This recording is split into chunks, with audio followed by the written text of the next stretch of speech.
പെരുമാറിയത് എങ്ങനെയായിരുന്നു എന്ന് UDF-ന്റെ നേതാക്കൾക്കറിയാം. വ്യക്തിപരമായ സംഭാഷണത്തിൽ അവർ പറയും അവർക്ക് വിവരദോഷം കൊണ്ട് ചെയ്തു പോയതാണ്. CH മോഹൻ ഉൾപ്പെടെ കുമാരൻ മാഷ് ഉൾപ്പെടെ എല്ലാവരും അവിടെ ഓടിയെത്തി. ആ പ്രശ്നം ലഘൂകരിക്കാൻ ശ്രമിക്കുന്ന സമയത്ത് അന്നത്തെ അവിടുത്തെ സ്ഥാനാർത്ഥിയും ഇപ്പൊ ഈ പഞ്ചായത്തിന്റെ ഭാരവാഹിയുമായവർക്ക് അറിയില്ലാലോ എങ്ങനെയായിരുന്നു ഈ നാദാപുരത്തിന്റെ ചിത്രമെന്നും എങ്ങനെയാണ് സമാധാന അന്തരീക്ഷത്തിലേക്ക് ഈ നാദാപുരത്ത് എത്തിച്ചെന്നും എവിടെയെങ്കിലും ഒരു തീപ്പൊരി പറയാനുണ്ടാകുന്ന അവസ്ഥയെ കുറിച്ചും അറിയില്ല. അവർ ചോദ്യം ചെയ്യുന്ന തരത്തിനകത്തേക്ക് അല്ലെങ്കിൽ ഇതാരാണ് നിങ്ങളെന്ന് ചോദിക്കുന്ന തരത്തിലേക്ക് ഉണ്ടാകുകയും ലാത്തി ചാർജ് ഉൾപ്പെടെ അവിടെ സംഭവിക്കുകയും ചെയ്യും. ഒരു തെരഞ്ഞെടുപ്പ് അട്ടിമറിക്കാൻ അങ്ങനെ ശ്രമിച്ചിരുന്നു. തോൽക്കുമെന്ന് കണ്ടാൽ നിങ്ങൾക്ക് ഇത്ര ഭയങ്കര ഭയം? നിങ്ങൾക്ക് ഭരണമില്ലേ, നിൽക്കാൻ കഴിയില്ലേ? നിങ്ങൾക്ക് ഇനിയും ഒരുപാട് കാലം ഭരണമില്ലാതെ കേരളത്തിൽ തുടരേണ്ടി വരും. നിങ്ങൾ അത്രയും മഹത്തരമായ കാര്യങ്ങളാണ് ഇവിടെ ചെയ്തു വരുന്നത്. നിങ്ങൾ അത്രയും മഹത്തരമായ വ്യക്തിപ്രഭാവങ്ങളാണ് സമൂഹത്തിനകത്തേക്ക് നിങ്ങൾ തൊടുത്തുവിടുന്നത്. അതിന്റെ ഒന്നും കഥകളിലേക്ക് ഞാൻ പോകുന്നില്ല. ഈ നാടുമായി ബന്ധപ്പെട്ടുകൊണ്ട്, ഈ നാട്ടിലെ വിഷയവുമായി ബന്ധപ്പെട്ടുകൊണ്ട് ഈ നാദാപുരം പഞ്ചായത്തിൽ അങ്ങനെ ഒരു വോട്ടർ പട്ടിക ഉണ്ടായപ്പോൾ ഇടതുപക്ഷം ചോദ്യം ചെയ്തിട്ടുണ്ട്. അതിർത്തികൾ വേണം ഇതിന്. അതിർത്തികളില്ലാതെ ഒന്നും വാർഡ് വിഭജനം നടക്കാൻ സമ്മതിക്കില്ല. അതിന് കൃത്യമായ അതിർത്തികൾ വേണം. കൃത്യമായ ജനസംഖ്യ ആനുപാതികമായിരിക്കണം. 24 വാർഡിലേക്ക് വാർഡ് ഉണ്ടാവുമ്പോൾ ഒരു വാർഡിൽ 2000 ഒരു വാർഡിൽ 1000 ജനത പറ്റില്ല. ആ ഉള്ള ജനതയെ മൊത്തമായി ഷെയർ ചെയ്തെടുക്കപ്പെട്ട് റോഡുകൾ, പാലങ്ങൾ, തോടുകൾ എല്ലാം വെച്ചുകൊണ്ടുള്ള അതിർത്തികൾ, അതിന് സാധാരണ പറയാന്ന് പറഞ്ഞാൽ നാച്ചുറലായ അതിർത്തികൾ, അല്ലെങ്കിൽ റോഡുകൾ, പാലങ്ങൾ ഉൾപ്പെടെയുള്ള പുതുതായി രൂപീകരിക്കപ്പെട്ട പശ്ചാത്തല മേഖല നിലനിൽക്കുന്ന അതിർത്തികൾ. അല്ലാതെ ഒരു വീടിന്റെ ചുമരല്ല അതിർത്തി, അല്ല മറ്റവന്റെ കൂടെയല്ല അതിർത്തി. അങ്ങനെ വിഭജിക്കാത്തതിനെ ചോദ്യം ചെയ്തു. ചോദ്യം ചെയ്തപ്പോ ഞങ്ങൾ സമരം നടത്തിയില്ലേ? ഞങ്ങൾ നിയമപരമായി ചോദ്യം ചെയ്തില്ലേ? ഞങ്ങളെ നിയമപരമായി ഇനിയും ചോദ്യം ചെയ്യില്ലേ? ഞങ്ങൾക്ക് എന്താ ആളുകളെ സംഘടിപ്പിക്കാൻ കഴിയാത്തതുകൊണ്ടാണ്? നിങ്ങളെക്കാൾ മോശമായ ഭാഷയിൽ സംസാരിക്കാൻ അറിയാത്തത് കൊണ്ടല്ല. പക്ഷെ പൊതുപ്രവർത്തകർക്ക് ഒരു മാന്യത വേണം.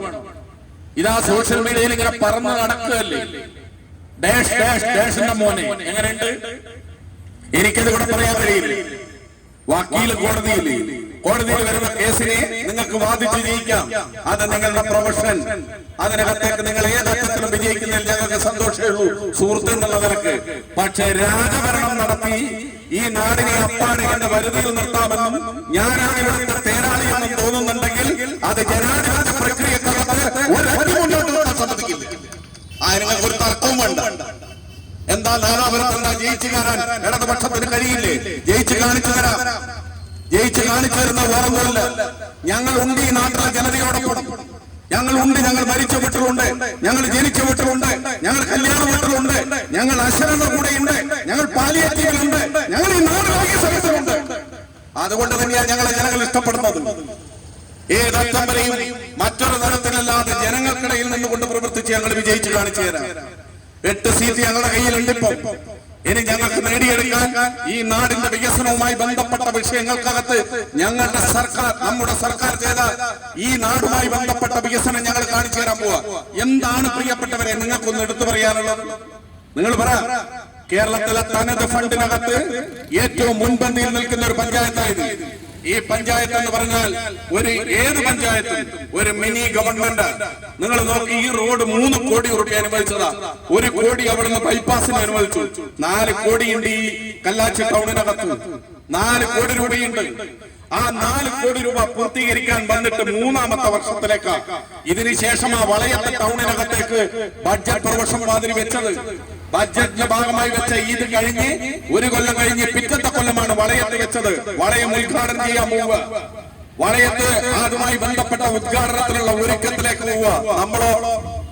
നമ്മൾ യോഗം ചേരുക, തീരുമാനിക്കുക, അട്ടിമറിക്കപ്പെടുക. മുന്നോട്ട് പോകാൻ കഴിയണ്ടേ? 4 കോടി രൂപ ഈ അങ്ങാടിക്കകത്ത് സർക്കാർ കൊടുത്തത് വേറെ എവിടെയും പോണ്ട. ഞങ്ങൾ എന്താണ് സർക്കാർ കൊടുത്തതെന്നും എന്താണ് ത്രിതല പഞ്ചായത്ത് നടപ്പിലാക്കിയതെന്നും ഈ